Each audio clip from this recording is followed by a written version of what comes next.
गृहराज्यमंत्री योगेश कदम यांच्या आईच्या नावावर बार असल्याचा आरोप ठाकरेंच्या शिवसेनेचे आमदार अनिल परब यांनी विधान परिषदेत केला होता। पोलिसांनी त्या बारवर धाड टाकून 22 बारवाला ताब्यात घेतला होता असंही त्यांनी म्हटलं। डान्स बारवर बंदी असतानाही हा बार कसा सुरू आहे असा सवालही त्यांनी विचारला होता। त्यावर आता शिवसेनेचे नेते रामदास कदम यांनी उत्तर दिले। सावली बार आपल्या पत्नीच्या नावावर आहे, पण तो 30 वर्षांपासून शेट्टी नावाचा एक व्यक्ती चालवतो असं कदम यांनी सांगितलं। आपली विनाकारण बदनामी केली जात असून अनिल परब यांच्या विरोधात अब्रू नुकसानीचा दावा दाखल करता येतो का हे पाहण्याचा इशाराही त्यांनी दिला।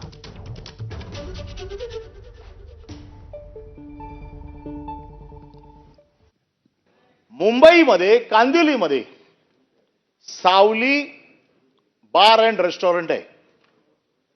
हे सावली बार अँड रेस्टॉरंट, या सावली बार अँड रेस्टॉरंट मध्ये 30 मे 2025 ला समतानगर पोलीस स्टेशन आणि युनिट नंबर 12 यांनी रेड केली। बारवाला 22 गिराईक, 4 ऑफिसचा स्टाफ म्हणजे ते वेटर स्टुअर्ड हे सगळे असे मिळून सगळे लोक पकडले गेले। या लोकांवरती गुन्हा दाखल झाला। ताबडतोब सूत्र हल्ली, पुरुषांवरती गुन्हे दाखल झाले। नंतर ती माहिती घेतली मी, मग त्याच्या पाठीमागे जाऊन तो एफआयआर आणला, एफआयआर ची कॉपी वाचली। मग त्याच्यात असं माझ्या लक्षात आलं की हे परमिट कोणाच्या नावाने आहे। मग त्या स्टेटमेंट वाचलं। त्या स्टेटमेंटमध्ये हे लिहिलेलं आहे की हे परमिट जे आहे हे ज्योती रामदास कदम, ज्योती रामदास कदम माझ्या माहितीप्रमाणे गृहराज्य मंत्र्यांच्या मातोश्री आहेत। ज्याला अश्लीलता आहे, जे समाजात निषिद्ध आहे, ज्याला समाजात छितू होते, अशा गोष्टींना प्रोत्साहन देण्याचं काम, अशा गोष्टी चालवण्याचं काम महसूल राज्यमंत्र्यांच्या घरात होतंय।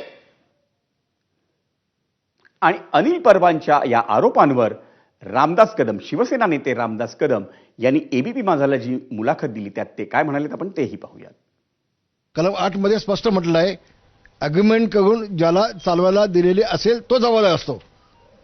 डान्स बारचा जो ऍक्ट आहे तो असा आहे, इतका स्पष्ट आहे तो। आणि असं पोलिसांनी जर चुकीचा एफआयआर घेतला असेल तर त्यांच्यावरती कारवाई होईल, निश्चितपणे होईल। मालक माझी पत्नी आहेत पण ठीक आहे, पण चालवणारा व्यक्ती तिसरा आहे। फक्त रामदास कदमला कुठं बदनाम करता येते का? आम्ही वकिलाचा सल्ला घेऊन यावरती अनिल परबवरती अब्रू नुकसानीचा दावा टाकता येतो का ते देखील आम्ही पाहतोय। योगेश कदम यांनी वाशीच्या डान्स बारवरती धाडी टाकल्या आणि म्हणून हेतुपुरस्सर हा कोणी बनाव केलेला आहे का, असाही माझ्या मनात संशय आहेच। ते मी आज बोलणार नाही, माननीय मुख्यमंत्र्यांनी मी बोलणार आहे आणि याचा दूधचं दूध पाणी का पाणी झालं पाहिजे ही माझी मागणी असेल।